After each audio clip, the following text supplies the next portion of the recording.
সেই কাঙ্ক্ষিত জামালপুর গরুর বাজার গেলাম, খুব শখ করে গিয়ে দেখলাম পানির দামে গরু। জামালপুর বাজার গিয়ে একটি গরুর মধ্যে হাত দিয়েছিলাম, সাথে সাথে হাতের মধ্যে ফসকা পড়ে গেল দাম শুনে। তো এই যদি হয় এখন অবস্থা, তাহলে আশা করি আগামী দিনে গরুর দাম হয়তো কমতে পারে। আজকের যে অবস্থা, এই অবস্থাতে গরু কিনা কারো পক্ষেই সম্ভব হয় নাই। অনেকেই হয়তো দুই একটা কিনেছে, কিন্তু কাঙ্ক্ষিত বেচা কিনা জামালপুর হয় নাই। তো গরুর বাজার সামনে অপেক্ষা করতে হবে আর 2টা দিন।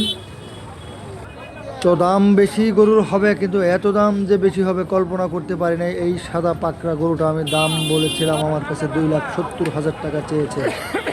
আমি 1,80,000 টাকা দাম বলেছি, তখন উনি রেগে গিয়েছিল। পরে আর গরু হাটে দেরি না করেই সোজা খালি চলে আসলাম। ধন্যবাদ সকলকে এই গরুর বাজার থেকে।